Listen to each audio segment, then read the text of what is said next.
ಜಾತಿ ಗಣತಿಗೆ ನಾಳೆ ಒಂದೇ ದಿನ ಬಾಕಿ. ನಾಡಿದ್ದು ಶಿಕ್ಷಕರು ಮನೆ ಮನೆಗೆ ಬಂದು ವಿವರಣೆಯನ್ನ ಪಡೆಯಲಿದ್ದಾರೆ.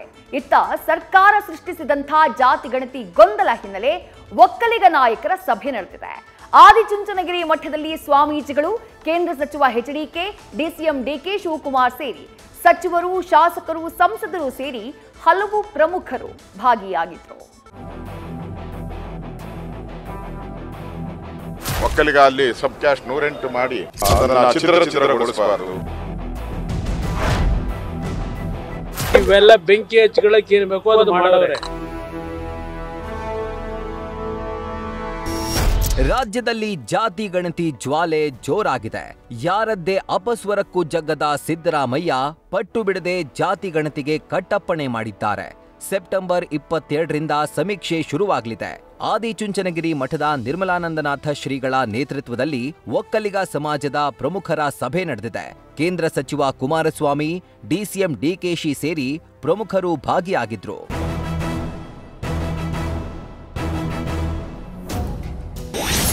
ರಾಜಕೀಯ ವೈರತ್ವಕ್ಕೆ ವಿರಾಮ, ವೇದಿಕೆ ಹಂಚಿಕೊಂಡ ಕುಮಾರರು.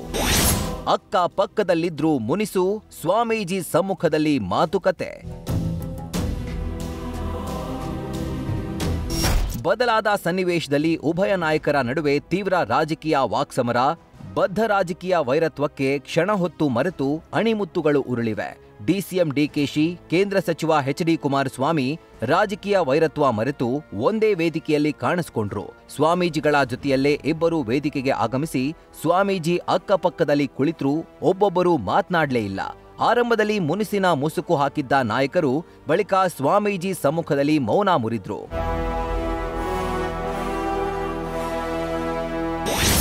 ಯಾವುದೇ ಸಮುದಾಯಕ್ಕೂ ಅನ್ಯಾಯವಾಗಲು ಬಿಡಲ್ಲ. ಒಕ್ಕಲಿಗರ ಸಭೆಯಲ್ಲಿ ಡಿಸಿಎಂ ಡಿಕೆಶಿ ಎಚ್ಚರಿಕೆಯ ಹೆಜ್ಜೆ. ಸಭೆಯಲ್ಲಿ ಡಿಸಿಎಂ ಡಿಕೆ ಶಿವಕುಮಾರ್ ಮಾತನಾಡಿ, ಸ್ವಾಮೀಜಿಗೆ ನಾನೇ ಒತ್ತಾಯ ಮಾಡಿ ಸಭೆಗೆ ದಿನಾಂಕ ಫಿಕ್ಸ್ ಮಾಡಿಸ್ದೆ. ಆತುರವಾಗಿ ಮಾಡ್ತಿರೋದು ರೈಟೋ ರಾಂಗೋ ಚರ್ಚೆ ಬೇಡ. ಮುಂದೆ ಹಾಕೋಕೆ ನಮ್ಮ ಪ್ರಯತ್ನ ಮಾಡ್ತಿದ್ದೇವೆ. ಇದೆಲ್ಲ ನಮಗೆ ಬಿಡಿ. ಸಮಾಜದ ಪರವಾಗಿದ್ರೂ ಯಾರಿಗೂ ಅನ್ಯಾಯ ಆಗ್ಬಾರ್ದು ಎಂದು ಹೇಳೋ ಮೂಲಕ ಡಿಕೆಶಿ ಎಚ್ಚರಿಕೆಯ ಹೆಜ್ಜೆ ಇಟ್ರು. ಇನ್ನು ಸಭೆಯಲ್ಲಿ ಮಾತನಾಡಿದ ಸ್ವಾಮೀಜಿ, ನಮ್ಮ ಸಮುದಾಯ 1 ಕೋಟಿ ಜನಸಂಖ್ಯೆ ಹೊಂದಿದೆ. ಈಗ ಜಾತಿ ಕಾಲಂನಲ್ಲಿ ಒಕ್ಕಲಿಗ ಅಂತಾನೆ ಬರೆಸಬೇಕು ಅಂತ ಸೂಚಿಸಿದ್ರು. 15 ದಿನಗಳಲ್ಲಿ 60 ಪ್ರಶ್ನೆಗಳಿಗೆ ಉತ್ತರ ನೀಡಲು ಆಗಲ್ಲ. ಹೀಗಾಗಿ 60 ದಿನಗಳ ಅವಕಾಶ ಕೊಡಬೇಕು ಅನ್ನೋ ಮನವಿ ಮುಂದಿಟ್ರು. ಫೈನಲಿ ಒಕ್ಕಲಿಗ ನಾಯಕರ ಸಭೆಯಲ್ಲಿ ಕೆಲ ನಿರ್ಣಯಗಳನ್ನ ಕೈಗೊಳ್ಳಲಾಯಿತು. ತೆಗೆದುಕೊಂಡಿದ್ದಾರೆ ಅಥವಾ ತೆಗೆದುಕೊಡ್ತಾ ಇದ್ದಾರೆ ಅಂತಕ್ಕಂತಹದ್ದು ಮಾಹಿತಿ ನಮಗೆ ಇದೆ. ಅದು ತೆಗೆದುಕೊಂಡು ಬಹಳಷ್ಟು ಒಳ್ಳೆಯದು, ತೆಗೆದುಕೊಡ್ಬೇಕಾಗುತ್ತೆ. ಯಾಕೆಂದ್ರೆ ಆ ರೀತಿ ಮಾಡ್ತಾ ಹೋದದ್ದೇ ಆದರೆ ಕ್ರಿಶ್ಚಿಯನ್ ಒಕ್ಕಲಿಗ, ಆಮೇಲೆ ಕ್ರಿಶ್ಚಿಯನ್ ಬ್ರಾಹ್ಮಣ, ಕ್ರಿಶ್ಚಿಯನ್ ಯುನೈಟೆಡ್ ವರ್ಷದಿಂದ ನಾಳೆ ಮುಸ್ಲಿಂ ಒಕ್ಕಲಿಗ ಅಂತ ಪ್ರಾರಂಭ ಆಗ್ಬೋದಲ್ವ? ಅಥವಾ ಅದೇ ರೀತಿಯಿಂದ ಸ್ವಲ್ಪ ರಿವರ್ಸ್ ಮಾಡಿದ್ದೆ ಆದರೆ ಹಿಂದೂ ಮುಸ್ಲಿಂ, ಹಿಂದೂ ಕ್ರಿಶ್ಚಿಯನ್ ಸ್ವಲ್ಪ ರಿವರ್ಸ್ ಮಾಡಿದ್ದೇನೆ. It leads to chaos. It's because of that it is ought to be taken into back.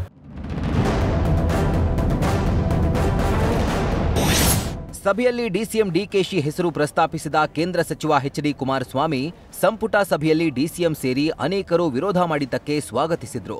ಕೇಂದ್ರ ಸರ್ಕಾರ ಗಣತಿ ಮಾಡ್ತಾ ಇದೆ, ಆದರೆ ರಾಜ್ಯದ ಅವಶ್ಯಕತೆ ಏನಿತ್ತು ಅಂತ ಪ್ರಶ್ನಿಸಿದ್ರು. ಇನ್ನು ಮೀಸಲಾತಿ ಒಂದು ಭಾವನೆಗಳ ಪ್ರಶ್ನೆ ಅಂತ ಹೇಳಿದ ಶೋಭಾ ಕರಂದ್ಲಾಜೆ, ಒಕ್ಕಲಿಗ ಕ್ರಿಶ್ಚಿಯನ್ ಅಂತ ಸೇರಿಸಿದ್ರೆ ನಮಗೆ ದುಃಖ ಆಗ್ಲಿದೆ. ಈ ಸಮೀಕ್ಷೆಗೆ ಇಷ್ಟು ತರಾತುರಿ ಅವಶ್ಯಕತೆ ಏನಿತ್ತು ಅಂತ ಪ್ರಶ್ನೆ ಮಾಡಿದ್ರು. ಸಭೆಯಲ್ಲಿ ವಿಪಕ್ಷ ನಾಯಕ ಅಶೋಕ್, ಸಮೀಕ್ಷೆಯಿಂದ ಒಕ್ಕಲಿಗ ಸಮುದಾಯಕ್ಕೆ ಡ್ಯಾಮೇಜ್ ಆಗಲಿದೆ. ಎಸ್ಎಂ ಕೃಷ್ಣ ಆದ್ಮೇಲೆ ನಮ್ಮ ಸಮುದಾಯಕ್ಕೆ ಪ್ರಾತಿನಿಧ್ಯ ಕಡಿಮೆ ಆಗಿದೆ. ಒಳ್ಳೆಯ ಹೆಸರು ಬಂದ್ರೆ ನಿಮಗೆ ಕ್ರೆಡಿಟ್ ಅಂತ ಡಿಕೆ ಶಿವಕುಮಾರ್ ಸಮ್ಮುಖದಲ್ಲಿ ಮನವಿ ಮಾಡಿದ್ರು. ಇವೆಲ್ಲ ಬೆಂಕಿ ಹಚ್ಚಿಗಳಕ್ಕೆ ಏನ್ ಬೇಕೋ ಅದು ಮಾಡವ್ರೆ.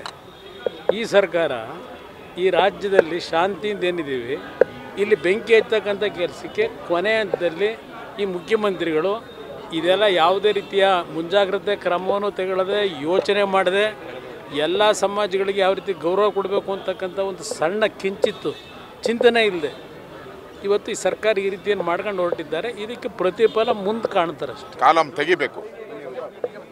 ತೆಗಿಬೇಕು. ಹಂಗೇನಾನ ಹೆಚ್ಚು ಕಮ್ಮಿ ಆದರೆ ಇಡೀ ಸಮಾಜ ಬೀದಿಗಿಳಿಯುತ್ತೆ ಅಂತ ಸಂದೇಶನೂ ಕೂಡ ಆಗಿದೆ.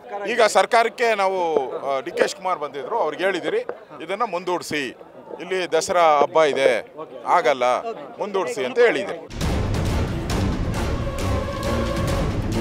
ಒಟ್ಟಾರೆ ಧರ್ಮ ಹಿಂದೂ, ಜಾತಿ ಒಕ್ಕಲಿಗ ಎಂದು ಬರೆಸಲು ನಿರ್ಣಯ ಕೈಗೊಳ್ಳಲಾಗಿದೆ.